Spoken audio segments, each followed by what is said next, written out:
Hello? Hello.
Audio. Yeah, Paul, can you hear me?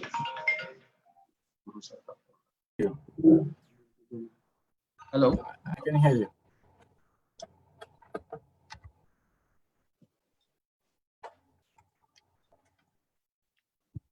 All right. Yeah. Hello. I can hear you. Yes, Dr. Dayan. Yeah, I'm Paul. Dr. David. Yeah.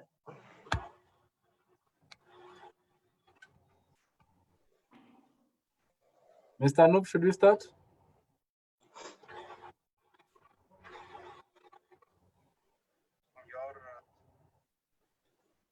You can start, brother. From your part, you start. All right. Good afternoon, everyone. Welcome to our today's webinar. This will be first of many, and we are thankful that you could get time to join us.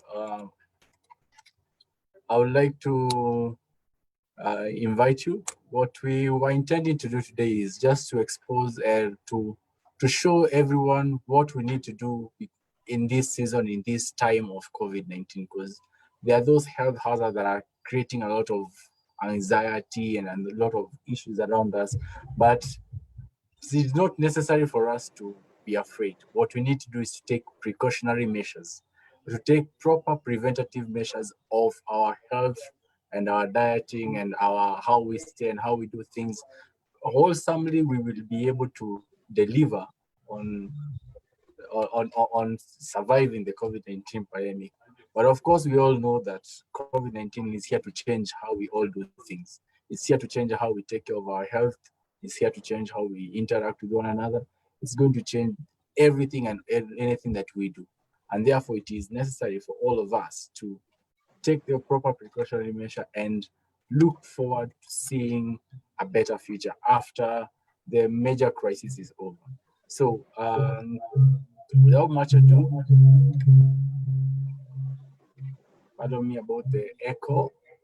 We are currently hosting this live.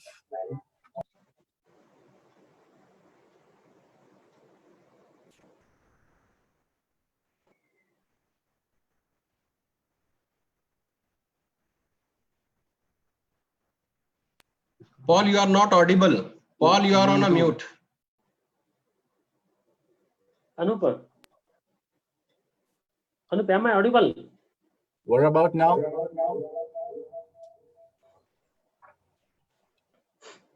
Yes, so as I was saying, the precautionary measures is turn off your mic unless you're presenting.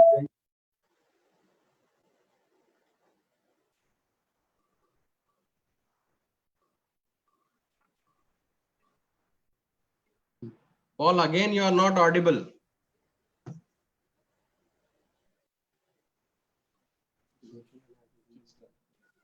And now? And now it's okay. Yeah. Yes, I will repeat. If you are not presenting,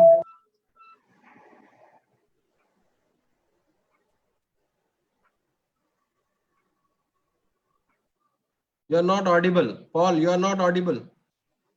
exactly. Yeah.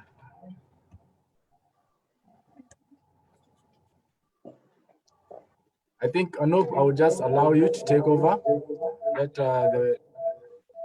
our moderators from Narayana Health. So team, you're all invited and enjoy the presentation. Welcome. Thanks, Paul. Good evening, ladies and gentlemen. Myself, Anup from Narayana Healthcare Group.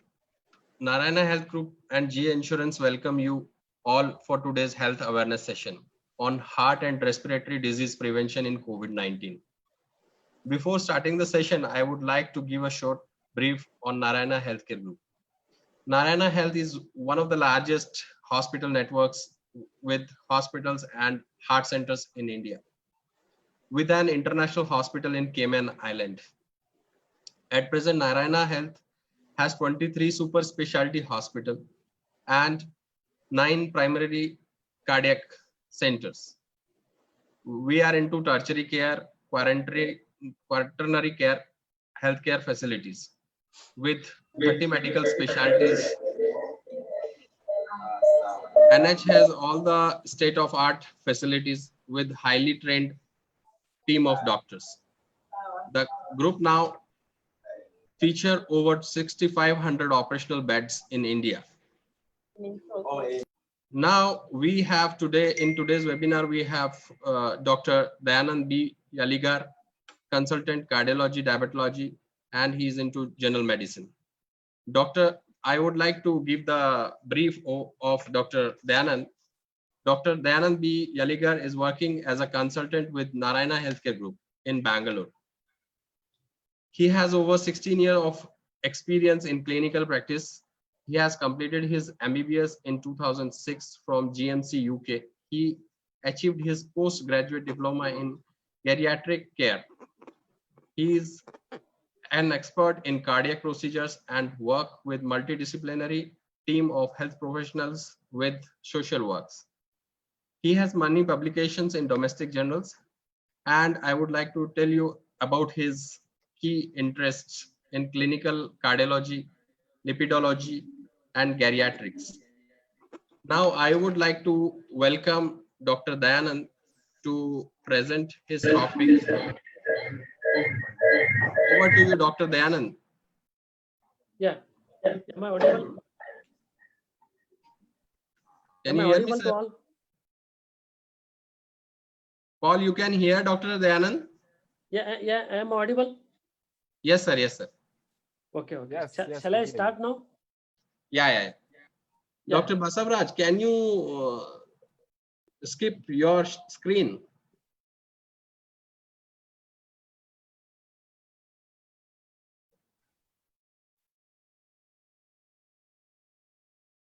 Sir, we cannot Can I- see you. Dr. Dayanand. Yeah. Okay. Now you are visible and audible is also. Okay. Okay. Thank you. Over to you. Can you share the slides, Anup? Yes, sir. Yes, sir. You can share. Okay, please.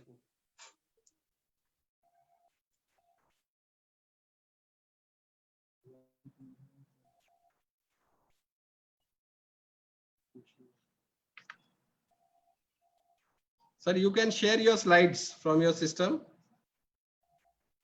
Okay, not an issue. Not issue. Whether others know the slides? It's okay, no problem. Okay, sir. Hi, dear friends. Good afternoon. I am Dr. Dayanand from Narayana Health, Bangalore. So all of us know that we are going through a pandemic of COVID-19 all over the world, and even Kenya is also being affected in a larger scale. So I'm here today to just give you a brief about COVID-19 and what are the precautions you have to take and what is the incidence and what are the clinical features of COVID-19 and how you should differentiate it from common cold and flu. So these aspects I'll be covering today. So coming to the common symptoms of COVID-19, all of us know that the patient will present with fever, he will present with a cough, throat pain, muscle pain, we call it as myalgia, and headache, chills. And whenever the patient complains of breathlessness, we usually give more importance. And nowadays, new symptoms have been added to this list. One is new loss of taste or smell, and any sort of stroke, even it is presenting in a systemic way also, like in the form of myocardial infarction, that is heart attack, and even brain stroke. So people may develop symptoms in the period of 2 to 14 days after exposure to a novel coronavirus. The patient might have been exposed to a active case 2 to 14 days back, and you will start developing the symptoms, these kind of symptoms. Either the patient will have a common cold like features like running nose and mild fever or high grade fever or throat pain, like whenever the virus is located in the nose, throat, then when it comes to the lungs, the patient will start having the breathlessness. When the breathlessness is there, we give much importance. So the average period of exposure, average period of the time when the patient start having the symptoms is around 10 days to 12 days. So whenever we come across a patient of corona, usually we inquire the patient what contacts he had met, whom he had met in his last 10 days. That is called as contact tracing. So these are the common symptoms of COVID-19. Coming to the, what are the risk group here? Who are the people who are at high risk of getting a COVID-19? So one we call it as the patients who are diabetics. If the diabetic is under control, not an issue. If the diabetic is not under control, then they are at a high risk because the body immunity is less. Those who are hypertensive patients, cardiac patients, and cardiac patients, especially those whose ejection fraction of the heart is less, those patients are at high risk. And the patients with comorbid lung conditions like COPD, asthma, and any sort of a lungs issue, and people who are habits of tobacco chewing, smoking, alcohol intake, and patients who are already underwent heart lung transplantation, or who underwent any organ transplantation, or the patients who are either patients, cancer patients who are on chemotherapy, or who have finished their chemo and radiotherapy. These are also the patients who are at risk. And coming to the age, usually in India, we are considering the patients of more than 60 years. They are at a high risk for contracting this disease. So one is age, another is comorbidities. So we are categorizing the patient, and another is habits. So these are the few criteria we are taking, and we are concentrating on that group more for COVID-19 point of view. Okay. And coming to the top 8 respiratory illnesses and disease, you know that we have asthma in the first range. We have COPD, that is chronic obstructive pulmonary disease. We have chronic bronchitis. We have emphysema, lung cancer, cystic fibrosis or bronchiectasis, pneumonia, or pleural effusion. These are some of the top 8 respiratory illnesses. And whenever a patient is a known patient of these diseases, he has to be very careful. He has to take extra precautions to avoid contracting with the COVID-19 infection. So coming to know, when you come to know that a patient is positive after a test, what you will do? So if the patient is already a COPD patient and test has come positive, so it is very important that they should follow guidelines to help protect themselves and others against the virus. So now the point is, when the patient is found to be COVID-19 positive, his main basic responsibility will be, one is take care of himself, and then he should take care of his nearby member, that is family members, that he should not spread this infection to the family members. So if the patient has severe symptoms of COVID-19, severe symptoms in terms, we call sorry it to as interrupt. asthma Dayanand patient. sir, Dayanand sir, sorry Sorry. to interrupt. Your voice is quite low. Some people cannot hear you well. Okay. And your slides are not visible. You can share your screen.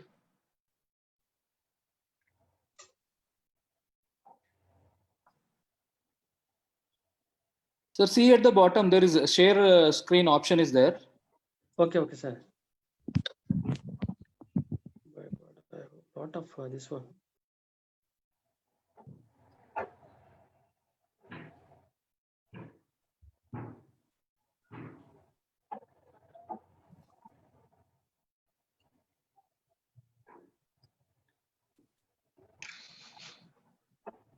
Oh, this is not the one, I think so. Yeah, Mr. Anup, there are around 10 people whose mic is still on. Mic is on. Okay, sir. Yeah, see, you can just see there is Cliff, Michael, Mercy. There are more than 10 people whose mics are still on, not muted. Okay, sir. Okay. Then, sir, you can share the screen, sir. Yes, sir. I'm just trying to. So, but I'm Download not the getting the option, presentation. share Sir, screen. I'm not able to get the presentation here, sir. Actually. Okay. The desktop ಅಲ್ಲಿ ಹಾಕೋರಿ ನಿಮ್ದು presentation. ಅಂದ್ರೆ ನಾನು I'm presenting through the mobile phone ರೀ. ಓ ಹೌದ್ರಾ sir. Okay. Mobile ಗೊತ್ತಿಲ್ಲ sir. So Anup, can you share the slides? Is it possible? Anup. Mr. Anup. Yes, sir. Yeah, can you share the slide so that we can go accordingly? Is it possible from your side? Yes, sir. I'm just checking in. Okay. Just a second.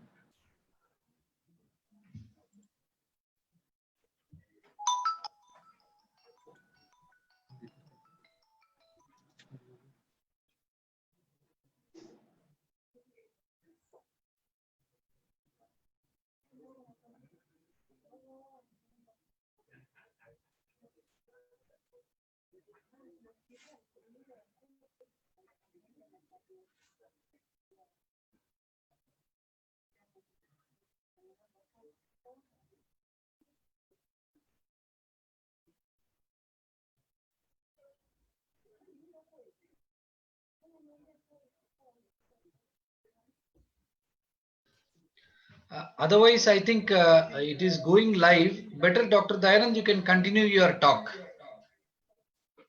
So it is just a general topic, sir. Actually, nothing like this one. Fine, sir. Fine, sir. You can continue, sir. Yeah. Yes, yes, sir. So, dear friends, when the patient is found to be a COVID positive, his main responsibility becomes one is he has to protect himself and he has to protect his family members, that is nearby people. And if the patient has symptoms in terms we call it as breathlessness. Here, for every patient with breathlessness, we are telling them to check their saturation of the oxygen in the blood, that is SpO2 with a pulse oximeter. It's a very simple device through which we are asking the patient to check the SpO2, that is saturation of the oxygen through the pulse oximetry. So if the saturation is less than 94%, we are asking them to alert the medical facility so that the patient can be shifted to a medical facility where there is oxygen therapy, ventilator facility is there. So this is the main thing now. So one is whenever the patient is asymptomatic, mild or moderate symptomatic. So moderate symptomatic, he has to alert the medical facility and the medical facility will take care of that. Here we have ambulance service. The ambulance will pick up the patient from the home and he will drop into the tertiary center, like our hospital. So coming to if the patient have a mild symptom, and one of the doctor will be advising the patient, he will be having a conversation with the patient on either on the call or video call, and he will advise according to the patient's condition. If the patient is stable, like for example, he is having mild fever, mild throat pain, not a major myalgia and not much of breathlessness, he will ask the patient to isolate himself and home quarantine, home isolation. And home isolation, I think you can go through the list what you have to do when you are in a home isolation. So that is the most important thing. So the people, it is important that they should self-isolate, means they should stay at home and limit contacts with others as much as possible, and so that they can restrict the spread of the viral infection. And if the people are sharing a home with others, they can take care to stay in separate room and use the separate bathroom if possible. Means they have to use separate room, separate bathroom, and their utensils should be separate. They should not share their things with others, and they have to take extra care, and they have to observe the symptoms also. And the doctor will be a doctor or a nurse from our hospital will be counseling them and advising them accordingly. So they have, and each and every member in the family should wear a mask. Surgical mask also okay, but we usually advise the patient to wear an N95 mask, and we advise the patients also in the family to wear an N95 mask to avoid the spread of this infection to the family members.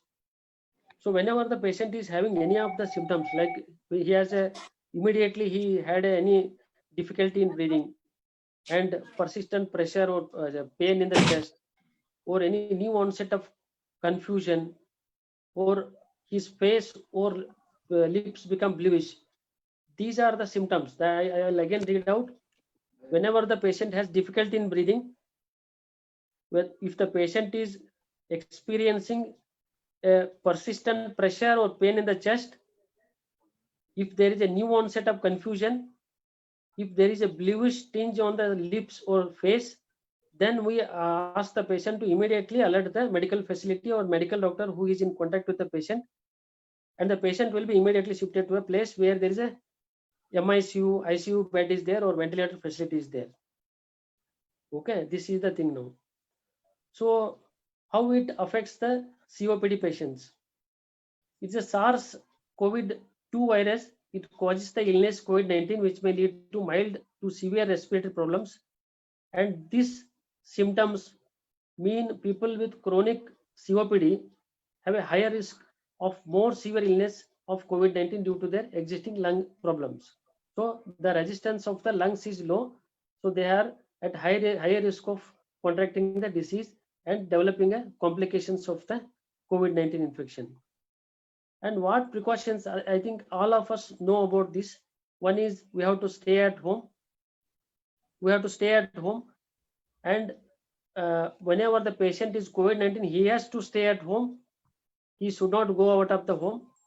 Or if you are other members, they can go for only for essential medical care. And you have to maintain a social distancing, that is 6 feet away from others. And you have to wash hands regularly with a soap and water, at least minimum for more than 20 seconds. And particularly they have to wash hand after being in a public place with whenever they touch the outside rails, any handles, that time they have to wash their hands, and they should not touch the unwashed hand to the eyes, nose, mouth and all. So they have to make sure that they should have enough food and everyday supplies in the house. And wherever possible, get items delivered or ask others to drop items off to avoid excess travel. You can take help of your neighbors, your friends to help you out to carry on this period. And avoid contact with others as much as possible. And if people live with others who are living and entering the home, make sure that they frequently wash their hand for 20 seconds with warm water and soap. If people require external home help or hospital care, ensure that individuals are taken all necessary hygienic precautions. Here only the government ambulances are shifting the patients from the home to the hospital. They take adequate care, like they also wear PPE kits. They take adequate hygienic precautions. And you have to clean and disinfect surfaces that people touch frequently, such as door handles, countertops and bathroom surfaces. And avoid touching the face, I told. And cover coughs and sneezes or elbow, and discard the tissues properly. And one another thing they have to quit the bad habit of chewing tobacco or smoking and alcohol. These are some of the things. Like I'll just explain in the form of a corona. Like one is C. You have to continue all your medications, whatever you're taking. O stands for vomiting all your bad habits like alcohol and smoking. And R stands for regular indoor exercises and regular checking of your blood sugars and blood pressure. And again, O stands for organizing your activities in such a way that you are not coming in contact with any of your nearby people, and you are keeping a social distancing of 6 feet. And no to rumors. Rumors will be spreading now and then. You have to make sure that you confirm the rumors with your doctor who is in contact with the patients, whether they are true or not. And you should have attitude. You should have a positive attitude. You have to stay safe, and we'll overcome the disease. These are some of the important and basic things I wanted to tell you. And I just went through the statistics of corona in Kenya also. I think you are lucky that at this stage you have got around 12,000 patients and around 250 deaths. And we were in this phase, I think 2 or 3 months back. Now it is a very high time for all of you to be very careful, because people are migrating from the cities to the rural area, and they are not maintaining the social distancing. And those who are infected patients are going to the village area. And already all of us, including India, we don't have a good medical facilities and good tracing capacities in the rural areas, where again they spread to the each house and house. Then it will be very difficult for you to curtail the spread of this infection. So now it is a high time for the people who are migrating. You have to quarantine the people. You have to make sure that you have to, whether they have symptoms, if they're symptomatic, test them and get the best medical help from our hospital. We have expertise of many medical specialties, because this disease needs a lot of medical expertise. Like for example, maintaining a patient in MICU is not an easy thing in this COVID-19 infection. We have to take adequate care, and we have got lot of experience all over this 3 or 4 months. We can take one of our help from Mr. Anup or the Guru sir. They will guide you, and they will connect you to the specialists, concerned specialists, to set up the things. So I wish all of you all the best, and stay safe, and we'll be in touch if there are any other sessions like this. And I'm very happy that I thank Mr. Anup and Mr. Guru for giving me an opportunity to connect to you through this media. Thanks a lot.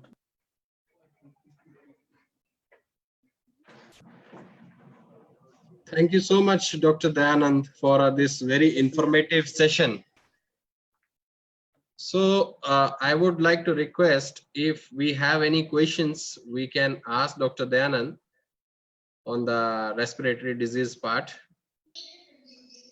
Paul, you can hear me? Yes, we hear you. Yeah, do we have any questions from the audience? None at the moment. Okay.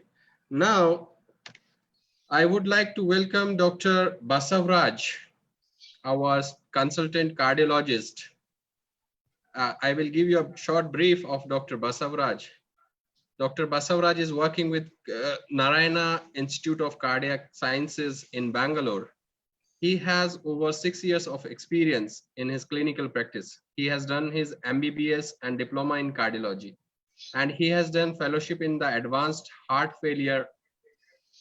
His key area of expertise is heart failure and heart transplant. So I would like to welcome Dr. Basavraj, and I would like to request him to start his presentation for this webinar. Thank you, Anup. Thanks, Guru, for giving me an opportunity to talk to Kenya people over online webinar. Okay. I would like to tell you one more thing. Dr. Basavraj has been to Kenya quite a number of times. I think He 3 to 4 has times. traveled with many counties. Yeah. It's So all he's very because much of familiar Guru with and- Kenya. Okay, I'll be sharing my screen now. So today Okay. I'll be discussing about basically cardiac complications in the COVID. Before that, I have some of the slides where we will be discussing about heart attack and its treatment, and then we'll go to COVID infection in cardiac patients and heart complications.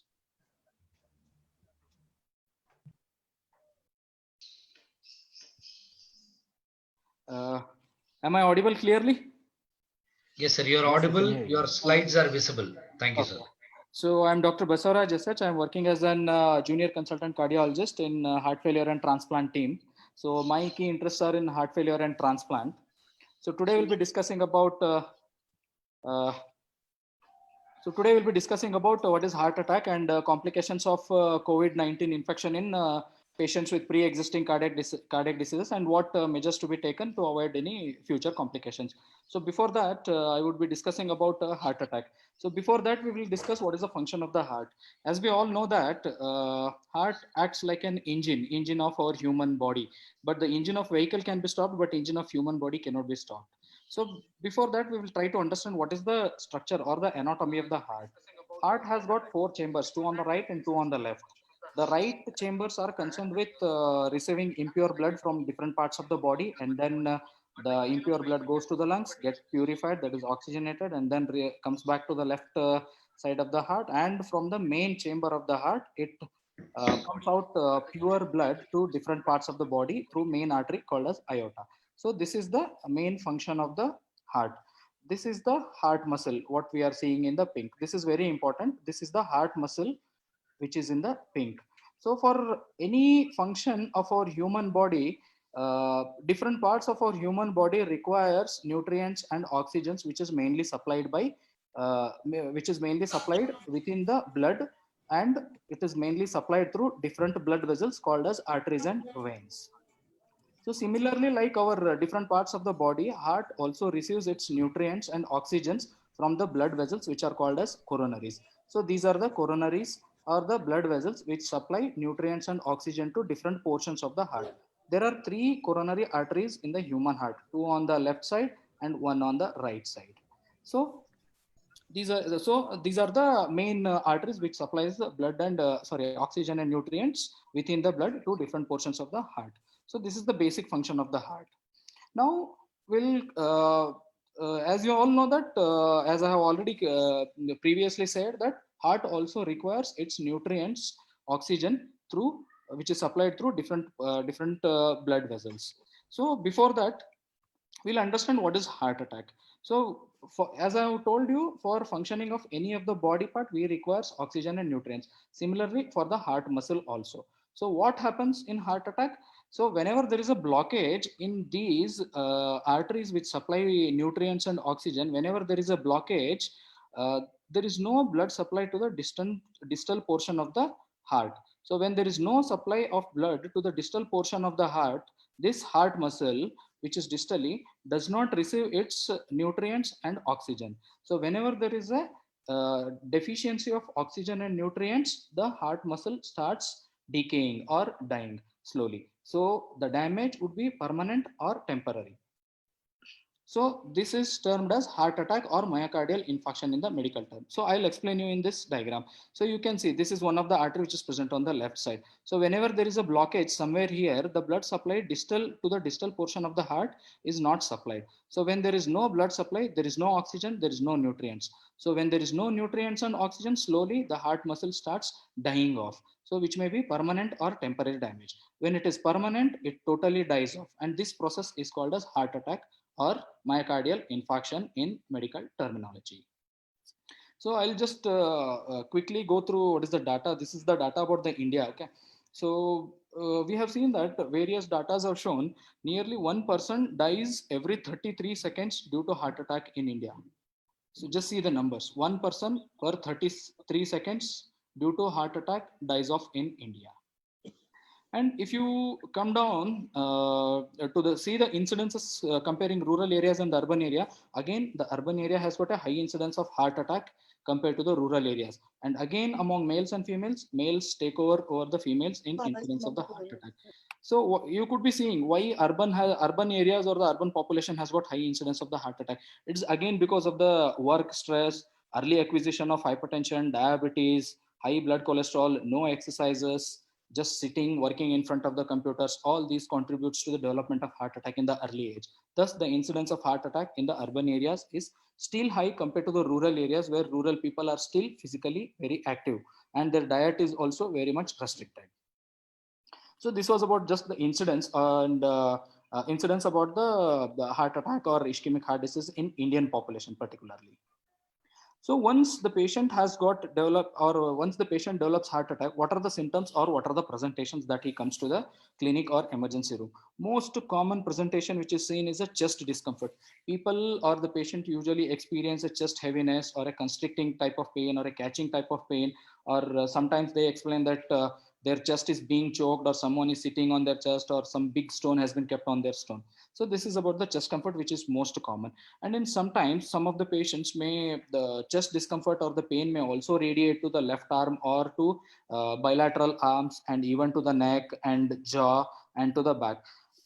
Some of the atypical presentations which are common in the females, like only the female may come with the presentation of jaw pain or the neck pain or only the shoulder pain or the back pain.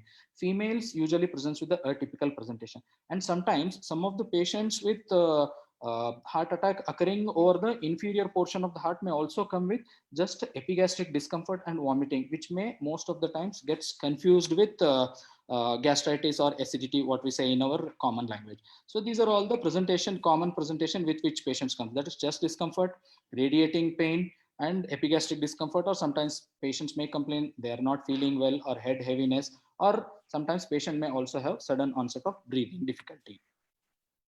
So when the patient gets heart attack, it is most common thinking of each and every patient. Why did I get heart attack? Why did he get heart attack? Why only me? Why not others? So we have to evaluate why or what are the causes of the heart attack. So the causes of the heart attack are also called as risk factors of the heart attack. So these risk factors are classified into modifiable and non-modifiable, or preventable or non-preventable. So in easy language, I have distributed them as you can't help with certain risk factors. You can help with certain risk factors where you can prevent. So these are all preventable or non-modifiable. These are preventable or modifiable. These are non-preventable and non-modifiable. So what are these? Where the risk factors where you cannot help yourself. Age. The common age of presentation is more than 45 years, but we do usually see in younger patients coming with a heart attack because of the pre-existing other conditions. But the most common age of presentation of heart attack is usually age more than 45 to 50 years of the age. Again, coming to the sex, male always scores over the females in everything. Again, even in a heart attack, males affects more than women with heart attacks. Family history. Strong family history will predispose their siblings for the development of the heart attack. Many data have shown. Sorry. Am I audible? Yes, you can go. Shall I continue? Yes, sir. You are audible, sir. You can continue, sir. Okay. So family history, when it comes to the family history, when a strong family history, that is if both the parents are affected with heart attack, their siblings have chances of nearly 50 to 60% of getting heart attack in their future. If one parent is affected with a heart attack, 30 to 40% of chances in siblings to get heart attack in their future life. Genetic mutations, it has been shown certain genetic mutations predisposes the individuals to develop heart attack. Race, again the Asians score over Western population in getting heart attack. So these are all about the non-modifiable risk factors. But I am more interested in modifiable risk factors. What are these modifiable risk factors or the preventable risk factors? So these are obesity, sedentary lifestyle, smoking, stress, which could be either physical stress or the mental stress, high blood pressure, diabetes mellitus, high cholesterol. These are all acquired during our lifetime. As we age, as our age processing occurs, we acquire these all modifiable risk factors which will predispose us to develop heart attack in the future life. So these can be modified at any time in our life. So now coming to the process of the heart attack, I'll just directly go to this image. You can just see this image. This is the normal blood vessel where there are no blockage. So as aging process occurs, or as we progress in our age, a small streaks of fat starts depositing within the wall of the blood vessels, which supply blood supply to the heart. So over a period of time, maybe like you can take 45, 50 years, as we acquire high blood pressure, that is hypertension, diabetes, if we are smoker, if we have a strong family history, the process of fat deposition with other pigments fastens with advanced age. And at certain stage, when the blockage forms to a significant value, that is maybe around 70 or 80% or more than 80%, then the patient starts having symptoms. When the patient has around 70-80% or maybe more than 80%, what are the symptoms that he has?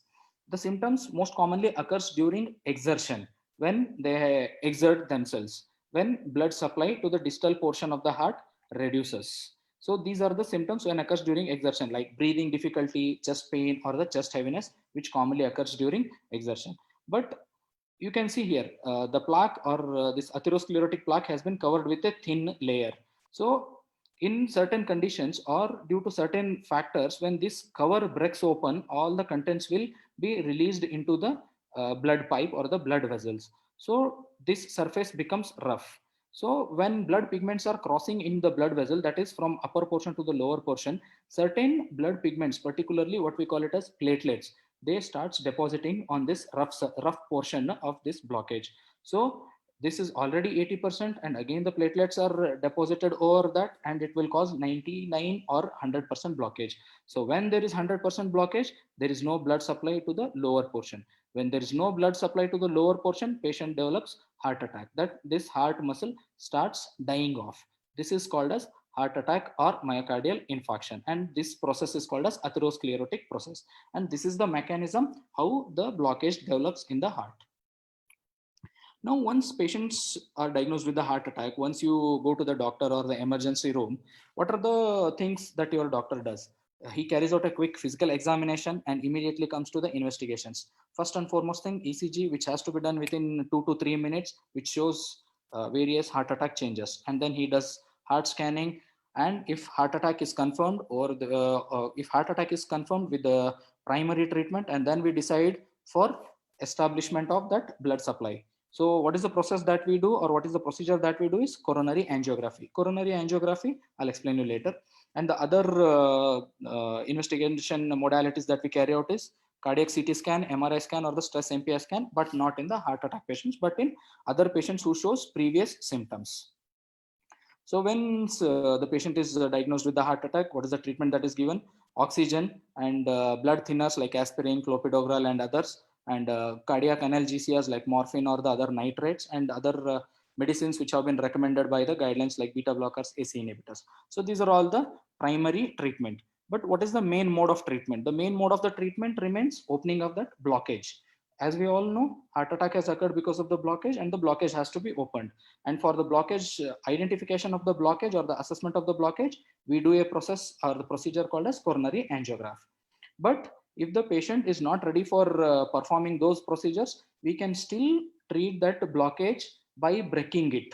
So what are the treatment or what are the agents that we use, or the agents that we use to break down that clot formation, are called as thrombolytic agents. These are the injections which are given through intravenous cannula, which will break down the clot which is causing heart attack and re-establish the blood supply. But the success rate is hardly around 50 to 60%. Next comes the gold standard treatment, that is primary angioplasty. So what is this primary angioplasty? It is nothing but we just pass a wire through either hand or through the thigh, and we directly go into the heart through aorta, and then we inject a contrast, wherein the contrast, when we inject it, passes through blood vessels, and wherever there is a blockage is there, we usually identify what percentage of blockage is there and where all the blockages are there. So once we identify that the blockage is significant, which is causing the heart attack or the pain, we pass that wire. Through the wire, we pass a stent which is coated on the balloon.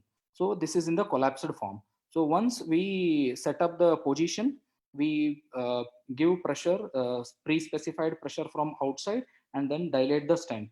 So once the stent gets dilated, it pushes the blockage to the walls and re-establishes the blood supply. So you can see here, this was before primary angioplasty or angioplasty. So this result is after the primary angioplasty, wherein the blockage has been pushed to the wall and stent is placed, and stent has given way to the blood supply. So this is called as a primary angioplasty and gold standard. What is the next treatment? Next treatment comes the bypass grafting. So this bypass grafting is done in multi-vessel blockages or multiple blockages which are there on the more than two or three sides. So you can see here, these are the blockages on the left side and the right side. And what we are doing is we use the blood vessels from within our body, and then we connect it to the main artery, and then take over down and bypasses these blockages and connect to distal portion which is normal. So we are bypassing this blockage. Thus it is called as coronary artery bypass grafting or the bypass graft. This is the surgical procedure which we usually do for multiple blockages or the multiple vessel blockages. So as I already clearly discussed till now, so what is heart attack? What are the risk factors for the heart attack? What is the treatment? It should be remembered that the treatment will be for lifelong, and you have to undergo either medical therapy or the injections or the coronary angioplasty or the bypass grafting. So the next question of mine to you all people is whether do you really want to go through all these pains, or you just want to prevent from getting heart attack. So I think obviously I will go with prevention of heart attack. So how do you prevent? As we have already know, so do I need it? I don't need it. So as I already discussed earlier, what were the modifiable risk factors which will cause heart attack? Obesity, sedentary lifestyle, smoking, hypertension, diabetes, high levels of bad cholesterol, and physical or the mental stress. So these all can be modified by us, and we can prevent from getting heart attack. So we know it, and I can avoid it now. So we'll discuss about all these modifiable risk factors one after the other. This is about the obesity. So what is the important, or why it is so significant that you have to control your weight and maintain an ideal body weight? So when you are obese or when you have a overweight, it always causes your bad cholesterol to increase, your sugars to go uncontrolled, your BP to go uncontrolled. There is no physical activity, and definitely you are going to get heart attack in one or the other day. So what are the advantages of weight control or controlling the obesity? And it has been noted in some of the studies that each ounce pound of weight loss will reduce your BP by 5 to 10 mmHg, which is almost like taking one BP medicine in the morning and one BP medicine in the night. It also helps in reduction of bad cholesterol and raises HDL cholesterol, which is a good cholesterol. And obesity is considered to be one of the major risk factor for development of diabetes mellitus and leading to a condition called as metabolic syndrome. So once you have an ideal body weight, or once you control your obesity, the chances of developing diabetes also comes down, and definitely there is a reduction in the incidence of heart attack. So this is the slide which I have just got it from one of my friend. You people have to decide either you want to be this one or you want to be this one. I think you know him. He's a famous Bollywood actor, Salman Khan, who is well known for his body actually. So you have to decide whether you want to be a Salman Khan or the Kamal Khan like this. Even the bike is crying because of his body weight. So it is always advisable to maintain an ideal body weight and be fit and fine. So next, coming to smoking. So what is smoking like? Smoking and alcohol are the two bad habits or two subjects which will affect almost every system of your body. So why smoking has to be stopped? As we all know that why smoking has to be stopped. So smoking will increase your chance of getting heart attack by almost 2 to 3 times. Hello, I think I have a disturbance. Okay, why it is important to stop smoking? So the smokers compared to the non-smokers have 2 to 3 times increased risk of developing a heart attack. Even the passive smoking, even if you are non-smoker, if you are be with the smokers, you are at the more risk of developing complications because of the smoke, because our respiratory tract or the mucous membrane of the respiratory tract is not that resistance like smokers. So we non or the passive smokers are at increased risk as compared to no smokers. It adds to a large burden, both physical burden, mental burden, as well as your economic burden. It will empty your pockets like anything. So what are the advantages of smoking cessation? So it has been seen in some of the studies that once you stop smoking, there is 36% reduction in risk of developing heart attack in the future, which is equivalent to a patient who with heart attack who is taking all the medications to prevent second heart attack. So the incidence of sudden stoppage of smoking is equivalent with the patient who already had a heart attack and taking all the medicines to prevent next attack. That is by 36% risk reduction. Other benefits are like your almost all the systems gets rejuvenized, your skin texture improves, your mood enhances, your urination, your defecation systems, all things are going to improve with those things. And if you are a chronic smoker, if you are not able to stop smoking, you can always go for the expert help, like smoking clinics are there wherein they use nicotine patches or the nicotine gums for controlling your smoking craving. Now coming to the diabetes. Diabetes is considered to be one of the deadliest risk factor for the development of cardiovascular system, including heart attacks. Why? Why we will see. It has been seen a patient who has a diabetes adds 15 years to his life. If you see a patient non-diabetic man of 45 years is equivalent to 30-year man with diabetes. That is, your 15 years life has gone front. So once you are diagnosed with a diabetes, it is said that you already had a mild heart attack. So it is IHD equivalent. That is, a patient with diabetes is considered to have a mild heart attack, even though he did not have heart attack. And presence of diabetes itself will increase almost the chance of getting heart attack by 2 to 8 times. You can just see a patient with the diabetes has 2 to 8 times increased risk of developing heart attack in the future. And it has been seen in many studies that diabetic patients, if 100 patients with diabetes have died, 75 patients had coronary artery disease, that is heart attack. So out of 100 deaths due to in diabetes, 75 deaths are because of the heart attacks. That high incidence of heart attack is there in diabetic patients. So it is very much important to control your blood sugar or avoid getting diabetes. Even if you get diabetes, it is very important to control your sugars. Now coming to the physical activity.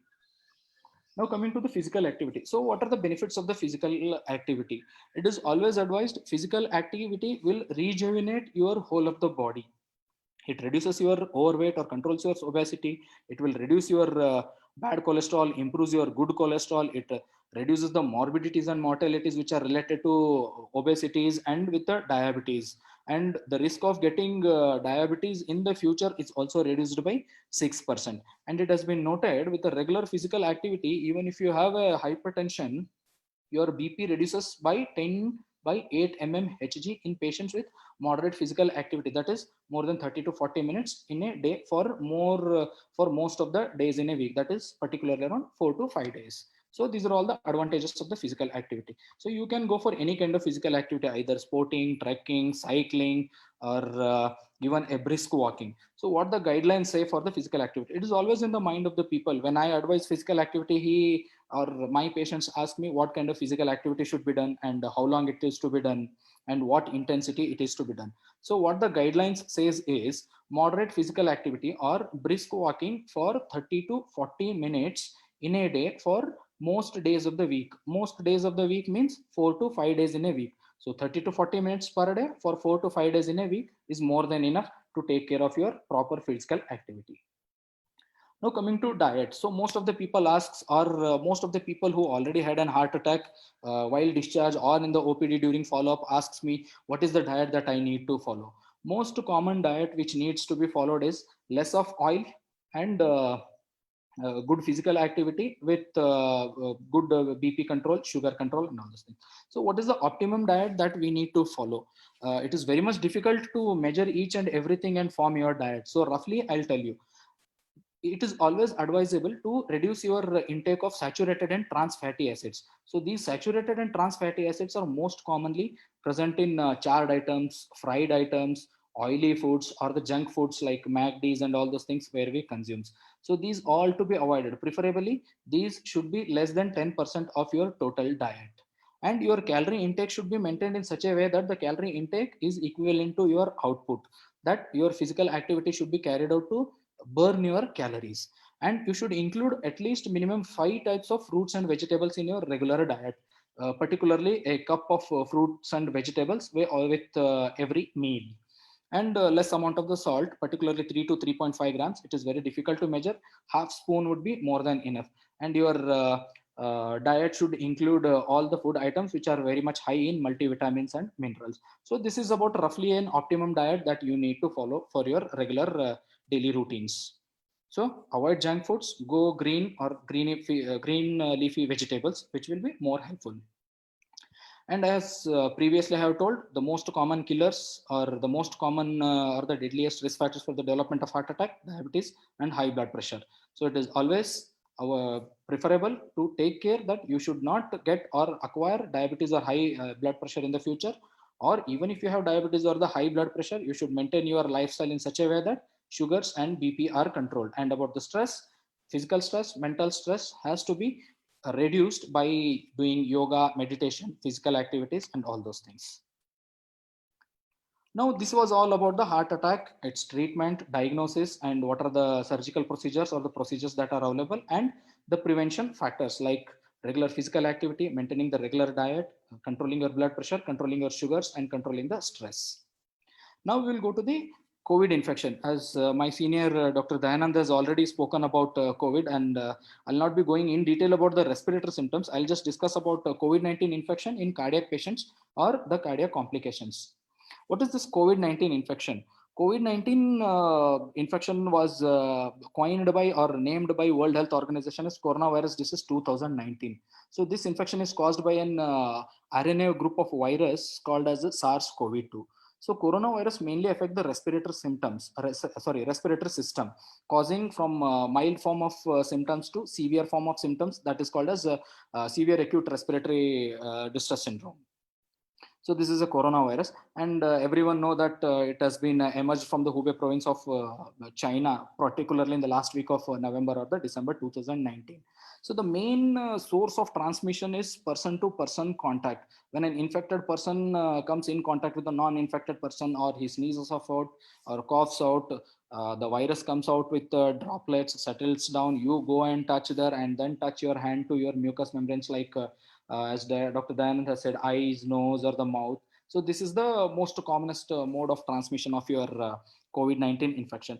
And recently, some of the studies have shown that this is an airborne infection also. That is, when patients who is already infected with the COVID-19 sneezes out or coughs out, it is expected that the virus still remains in the air. And when you go in the air without any mask, you may come in contact with those virus and get infected.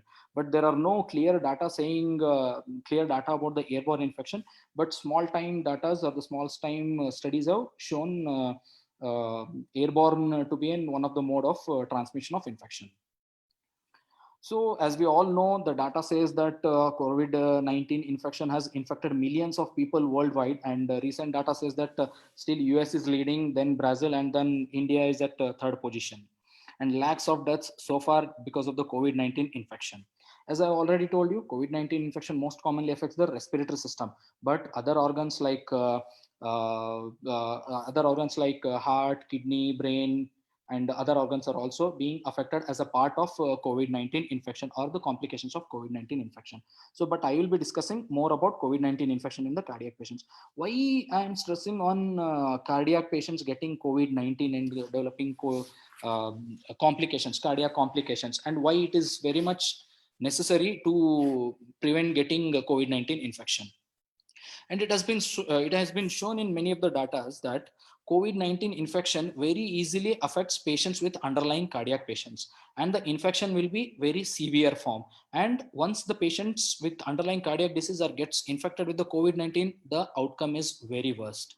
And the recent data which has been collected from China, UK, and US shows that nearly 13 to 14% of patients who have been infected with COVID-19, 13 to 14% of the patients had pre-existing cardiac diseases.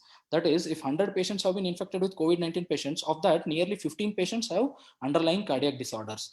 And case fatality rate, if you see, if 100 patients have died because of the COVID-19 patients, 10 to 11 patients had pre-existing cardiac involvement. So that high is the incidence of or the mortality rate or the case fatality rate in patients with cardiac involvement and getting COVID-19 infection. And if you see patients with hypertension, nearly 30 to 31% of the patients who had developed COVID infection had underlying hypertension, and of which 6% case fatality rate was there. That is, out of 100 deaths due to COVID-19 infection, 6% had underlying hypertension and 6% had underlying diabetes mellitus.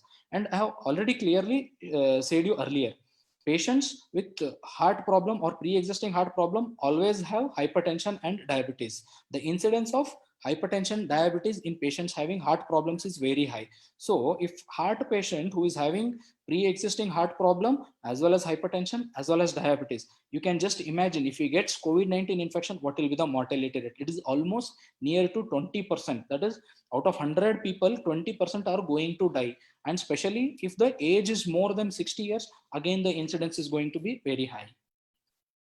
Now coming to what are these high risk groups? So what are the groups wherein we need to take most care to avoid getting COVID-19 infection? So these have been classified. I have classified these into 3 groups. One is the older adults. Older adults in the sense age more than 60 years, And many data or many studies have clearly shown the incidence or the case fatality rate or the mortality rate is nearly 15 to 20% in age group more than 60 years. And the incidence will still go high if they have pre-existing hypertension, diabetes, heart problem, or any other medical conditions. So this is about the older age group.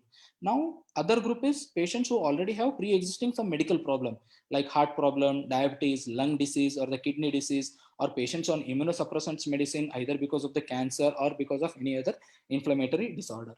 And the third group is normal physiological phenomenon, that is pregnant women. There is no clear-cut data what is the incidence of case fatality rate or how severe will be the infection in pregnant women. But small-time data or small studies have shown that there is increased risk of clot formation and increased risk of pulmonary complications in pregnant women, because the pregnant state or the pregnancy state itself is an high inflammatory status. So because of those things, and even the COVID-19 increases your inflammatory status. So because of all these contributing factors, there is a high risk in pregnant women.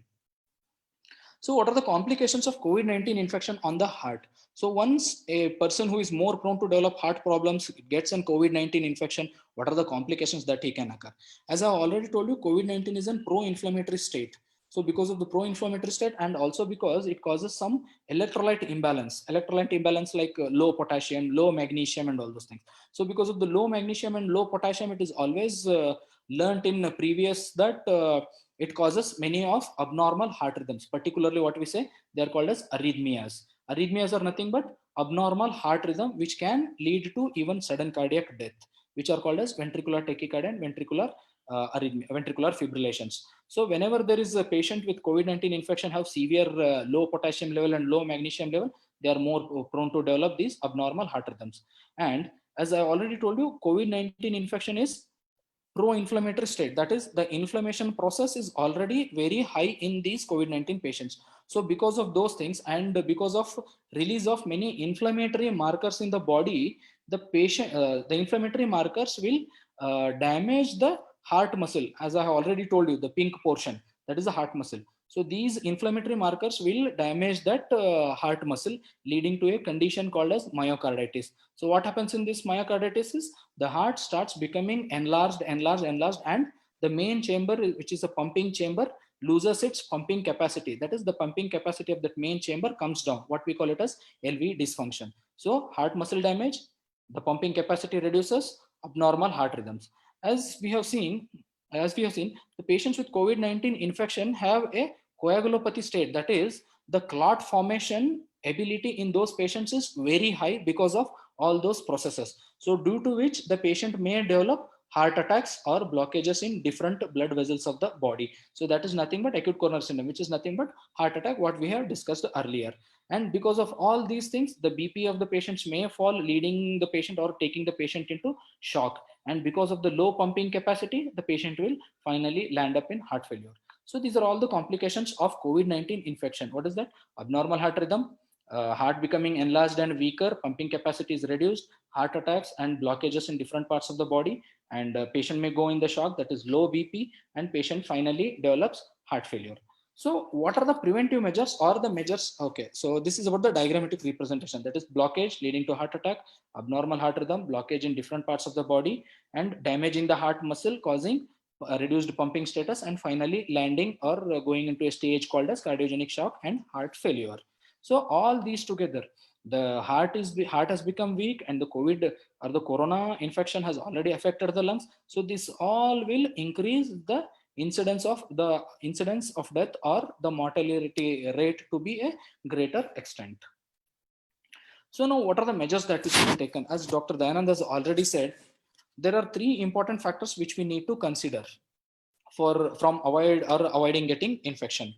So what are these? One is the social distancing. So many data or many studies have clearly shown that when a patient's affected with COVID-19 infection, when he coughs out or sneezes out, the virus comes in the droplets, and it has got an ability to travel nearly 1 meter or 6 feet. So it is advised that whenever you are talking to a patient with respiratory symptoms, maybe a COVID-19 or non-COVID-19, maintain a distance of minimum 1 meter or 6 feet. The next comes is hand hygiene. Hand hygiene, you can use any soap water solutions or the soaps or any sanitizers and wash your hand thoroughly for 20 to 25 seconds in a running tap water, which is considered to be better.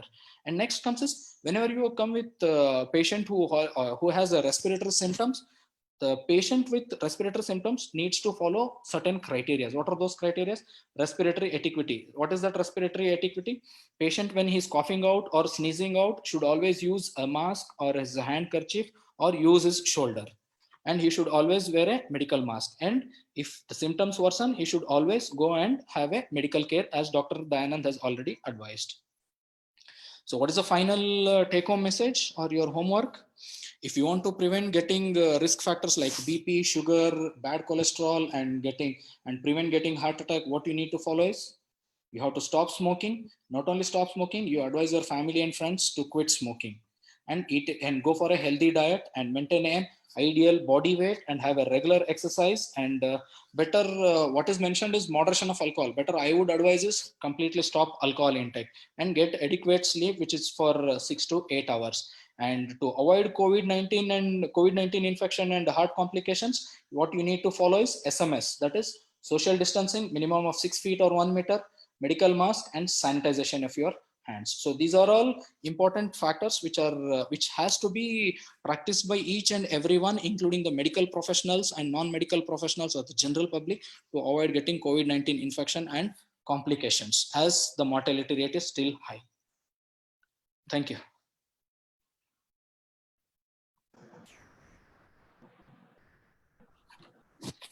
Thank you so much, Dr. Basavaraj, for this wonderful presentation. Hope everybody liked the presentation and they are gained with some knowledge how to take care of themselves and how to prevent our heart during COVID. And if we have any questions, we can ask Dr. Basavaraj and Dr. Dayanand. Paul, do we have any questions? Thank you, Dr. Ari. Thank you, Doctor, for the presentation. Can you hear me? Yeah, I'm here. All right. Thank you all. I think it was quite an informative and very extensive, and I could see a few of my team members nodding to recognize that some of the statements you've been hearing being thrown around are actual medical things that are actually done on cardiac patients. So it's a beautiful thing. Personally, I All would like your to see- audio is quite low. And now, Yeah, come nearby your mic. What about now? Yeah, it's clear now. Yeah, there is one question also we have got. Okay. Are Yeah. cloth masks effective in preventing infections? Sorry. Are cloth masks effective in preventing infections? From the medical point of view, it is always advisable to go for 3-layered mask. The most commonly available is the N95 mask. Whichever company is produced, you can use that mask. Even if it is cloth mask, at least 3-layered mask would be better. And frequent washing would be recommended. Daily washing is recommended in the boiling water. At least the temperature should be nearly 60 degrees Celsius for 20 minutes. So even if you are using N95 mask, the use of N95 mask, repeated using is not advisable. If you are continuously using it, it is only for 2 to 3 days. If you are not continuously using it, you can alternate for 5 times. And you can even, sterilize your N95 mask. What has been recommended by certain guidelines is you can autoclave at 60 degrees Celsius for 20 minutes, but make sure that if it is a cloth, it may catch fire also. I'll just add one point to it actually. Anup, Yes, sir. We can hear you. yes, actually what happens, all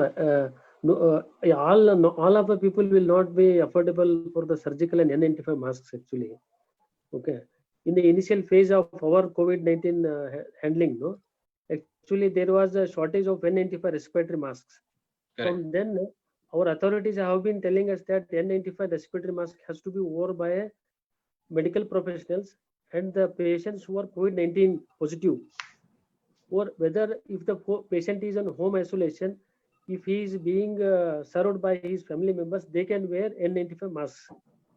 But as a general population, if you see, so cloth masks are enough actually. If they go to the mall, if they go to a crowded place, cloth masks is enough, because if there are no positive patients there, surgical masks, whenever the patient is having cough, cold, upper respiratory or lower respiratory tract infections, or the patient is high risk patient, whenever he's going to the crowded places. Okay, these are some guidelines we are following in India actually. Because if you tell surgical mask also in the market will cost in India, it will 12 rupees. N95 mask now the cost is 250 rupees, and they have a certain duration of usage. After that duration, they have to be disposed, and even the disposal of these masks also is very important. If there is any problem in disposing these masks properly, then again it will be a format, the form of transmission to the other patients. So as Dr. Basavaraj told, even if they use a cloth mask, let it be 3-layered mask, and it has to be washed in a proper way. Okay, this I just wanted to add the comments actually. Yeah, we have few more questions. Yeah.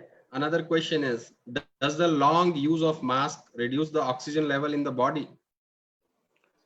Yeah, actually, whenever it depends on the mask actually, like it definitely reduces the oxygen saturation of the body. Okay, so what we tell is, whenever the patient is wearing mask, okay, so if the patient if the person is coming in contact with a person who is sick, that time he can wear a mask. And if he is in a closed space, if he is in AC, or if he is going to a crowded place, if he Sir, you went to the mute.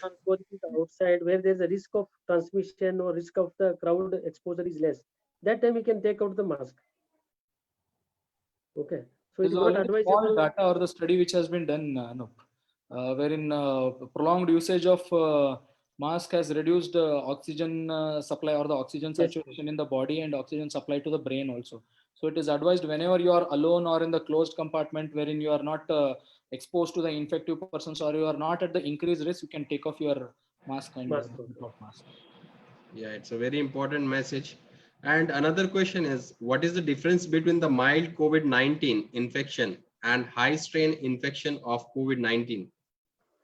So what happens, in the initial period of the infection, when the patient is having mild symptoms, like the patient might be having only mild degree, high grade, mild to moderate degree of fever, like less than 101 and all, and some running nose, and throat pain may not be there, and he might be having the body pain. So in that period, the patient will be in the initial phase of the COVID infection. And what we tell, no, most of us medical professionals are getting infected at this stage when the patient is coming to the OPD level. That means that time the viral load will be high. So that time the patient is able to transmit to many people when he is healthy. This is the tricky mystery of this disease actually. So when the patient comes to the hospital, that time the viral load would have come down, and the transmission of the disease would have come down when if the patient is not in a serious condition or if the patient is not in a severe breathlessness. So low viral load, high viral load. Initial phase we call it as asymptomatic, mild, moderate, severe. Like that we have classified according to the classification, but we give more importance to the history of breathlessness. And breathlessness in India, where all of the patients who are COVID or who are at high risk of getting COVID infection, we are telling them to keep a pulse oximetry at home. So whenever they have a pulse oximetry at home, it is very easy to check their pulse rate and the oxygen saturation. And the cutoff point here is 94%. If the oxygen saturation comes down below 94%, they have to alert immediately to the concerned doctor or immediate medical authorities, so that they will take a immediate action to take them to the higher hospitals for admission. Thank you so much for the brief explanation, sir. One more question we have. Can we take aspirin every day if we are over 60 years? And how does aspirin help in the thinning of blood if one gets COVID-19? So Definitely. actually what has happened is, no, it has two modes of response here. When the COVID infection, it attacks your body, there are two ways of responding to this virus of the body. One we call it as lymphoid infection. Lymphoid means it will activate the lymphocytes, and you have IgM and IgG antibodies which produce, and they are very good in the defending against this virus. Another mechanism is myeloid mechanism, where we call it a cytochrome storm. So that is the dreaded one. Okay, and we have an incidence of disseminated intravascular coagulation, where there is a tendency of clotting in the blood vessels is high in this condition. So we usually advise, since the patients above 60 years are at high risk of getting this COVID-19 infection, we usually advise them to take a small dose of aspirin. Even Dr. Basavaraj also covered regarding the clotting issues in pulmonary thromboembolism, even incidence of MI, stroke. So many things are common. Not only the lungs, it affects the systemic organs. That is another thing here in COVID-19 infection. Even Dr. Basavaraj also stressed about the usage of aspirin. Okay. And you should always take care that you should always maintain a balance between this thing, bleeding issues also. If patient Yes, yes. already has a pre-existing conditions which will cause increased bleeding diathesis or the increased bleeding incidences, you should be very cautious in giving or taking aspirin in such individuals. Okay. Thank you. We have few more questions actually. So the next question is, the cloth mask we are using, are they good enough to prevent us from COVID? And drinking hot water, can this prevent us from getting infected?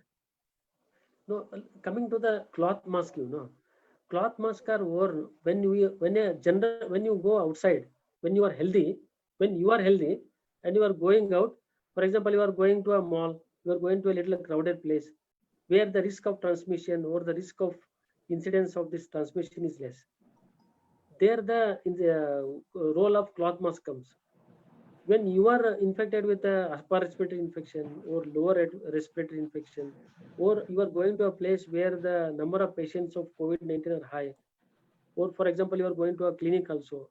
So that time you have to use a surgical mask or N95 respiratory mask. Okay. So because routinely we cannot advise all the people, it is not practical actually. You have to see, because of COVID-19 infections, most of the people have lost their job, their income has come down. And even the durability of surgical mask and N95 mask is there. We cannot use it more than 1 or 2 days. So surgical mask is only for 4 to 6 hours, I think. Yes, It's only for 4 to 6 hours. 4 to 6 months. So yeah, we have 2-3 more questions. Affordability from the okay. Another sir. question is, what causes embolism and how can one prevent it?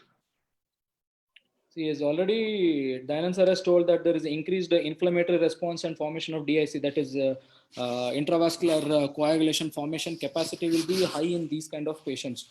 So if the patient develops these, or if the patient goes into that coagulopathy state and develops a small thrombus anywhere in the body, can cause any complications depending on the site where it has formed. And it has already been seen in some of the trials or some of the studies that they have clearly said, even the patients with COVID infection without any pre-existing risk factors are coming with heart attacks. That is development of thrombus in heart blood vessels. And even with the peripheral vascular disease, patients have also been seen due to the development of that thrombus in peripheries. So if they develop any peripheral thrombus, which it may also dislodge to the heart and goes into the lung and cause pulmonary embolism also. But many of the studies have clearly shown that there is chances of developing embolization, or that is thrombus formation in different parts of the body, and complications depending upon the site where it has been developed. Thank you so much, sir. Another question we have, sir, is that hydrochloroquine is used to treat COVID-19. How true is this? Okay. See, there is no clear-cut data which is saying that hydroxychloroquine is an exact treatment. Okay, it is only to reduce the inflammatory status in COVID-19 infections. And no data has clearly shown that this is the exact benefit. But in our ICMR says that hydroxychloroquine can be utilized or can be taken on a weekly basis only in the health That is good. professionals who are more or the frontline workers in COVID-19 infections. What is the mechanism that has been postulated is it will reduce your inflammatory process, or even if you get infected, the complications due to the inflammatory process can be reduced to certain extent, but it is not an exact treatment of COVID-19 infection. Mr. Henry is asking a question. Is it advisable to put on mask while running or carrying out heavy duties? No, I it is would not personally, advisable. yes, I would personally advise it is not. It's not required, because you are already exerting yourself, your metabolic demands goes high, your heart rate is high, your heart itself requires more oxygen. So when you are wearing mask, low oxygen, again it will lead to ischemic complications, and you may feel more breathless and all those things. I think it is advisable to avoid it. Hypercapnia will cause that. Yes. I have seen Another- many people in my flat running with the mask. I always advise them, Cycling and please also- take off, yes, please remove your mask, take off your headphones. You're going for a jogging. It should be a relaxation time and all. Another question we have from Mr. Benson. Is the chances of transmission from asymptomatic patient as high as symptomatic patient? Yes. Dr. Dayanand, would you like to answer this? Yeah, actually what happens, that transmission here also depends on the usage, whether both the patients are using mask, okay, and how much social distancing they are keeping. Okay, what we tell that if the patient of COVID-19 is not using mask, okay, and he can spread almost 15 to 20% higher risk is there, 95%, sorry, Yes, is there. 70 to 90%. When the patient with COVID, sorry, 70 to 90% risk, what has been postulated. 70 to 90%. Yeah. Yes. So it depends on the usage of mask and the social distancing. It mainly depends on that. Okay, it does One not more- mean that asymptomatic and symptomatic will cause. Definitely, whether the patient is asymptomatic or symptomatic, if it's COVID-19, you have to take adequate measures. I'll give you one data, Anup. There was a data which was present recently. If a COVID patient, non-COVID patient, if both doesn't wear mask, the chance of transmission, as Dayanand sir said, is 70 to 90%. Okay. 80%. So if infected person wears the mask and non-infected person doesn't wear, the chance will reduce nearly to 30%. If both wear the mask, the chance of transmission of infection falls to less than 1%, that is 0.7%. So that is the importance of wearing a medical mask. So that is why government and medical professionals are advising to wear mask again and again. One more question from Mr. John. What diet is advised if infected? What has one to do right if infected for quick recovery? Any So- diet plans for the... No, what we are advising is adequate nutritious diet. That is more of green leaf vegetables. Okay. And in some of our Ayurvedic and homeopathic people are telling they take more of ginger, garlic, okay, more of turmeric, okay, turmeric, and some of the spices are there which are available in India. They are doing some research on that, okay. So adequate nutritious diet, more of green leaf vegetables. They can take egg also because it is called as a poor man's meat, and adequate amount of water, which is lukewarm water, okay. And we advise intake of items like vitamin C rich items, zinc items, okay, and vitamin D has to be taken care of, and some multivitamins like B complex series, okay. These usually we are advising our patients. So Main motto is to improve your immunity. That's it. And you can even give vitamin C, sir. yes, More yes, commonly, we are prescribing vitamin C. vitamin C. So another one more question we have from Margaret. She's asking on the same line. Are lemon and ginger used in prevention of COVID-19? Lemon No, and ginger. actually vitamin C and ginger and all these spices which we are telling, they are called they are used it for the immunity building. Okay, not the treating COVID-19 infection. Okay, immunomodulators like that, no, like natural immunomodulators they can be used. See, even in allopathy, there is no exact treatment for COVID-19 infection till now. It is only your immunity. If you are not infected, you build up your immunity in such a way that by chance, even if you get infected, your immunity should bring you out. That's it. There is no Another exact question from Anne said that the children's below 5 years are not safe to wear mask. There's nothing like that, I feel like. Dr. Dayanand, No, would you like to add to this? in the WHO and that CDC, no, Center for Disease Control, no, they are telling that these children are more prone for asphyxia and all, Yes. because they don't know how to wear the mask. And you Mask. should be very careful whenever you are asking them to wear mask. You have to observe them, okay? Like even how they take out the mask also, how they wear also, because you should not touch in the middle. Okay, those things you have to be careful in the children. But in they have to be careful. It is advice. It is given in CDC and WHO also. They have mentioned that point. Thanks, doctor. We are done with all the questions, and it was a very informative session. Yeah, Paul. So thank you. I would like to say thanks to GA for providing this opportunity to us. And we together will make more session like this, and we will introduce more specialities and more services to your clients. Okay. So for Yes. any other questions, if any audience have, they can always write to us through you. We will be happy to respond. Okay, just a quick statement on what is happening. I would like to encourage my fellow colleagues and friends, and also friends of GA who are logged in. There's just one thing we have to take away. Let's take proper preventative measures. If you're going in the public, use a mask. If you're at home, don't carry whatever your mask had at home. So when you get home, remove the mask. If possible, change your clothes.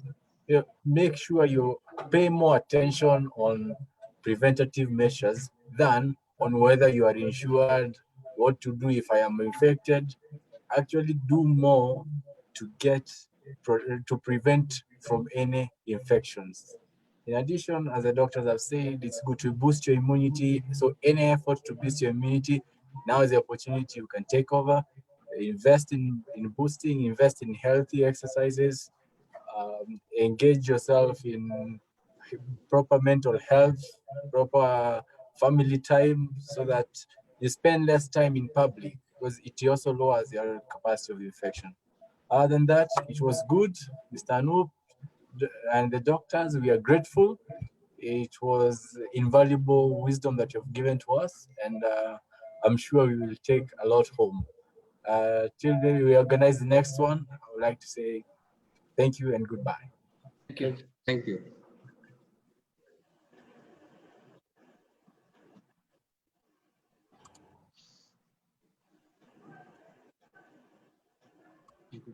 We'll leave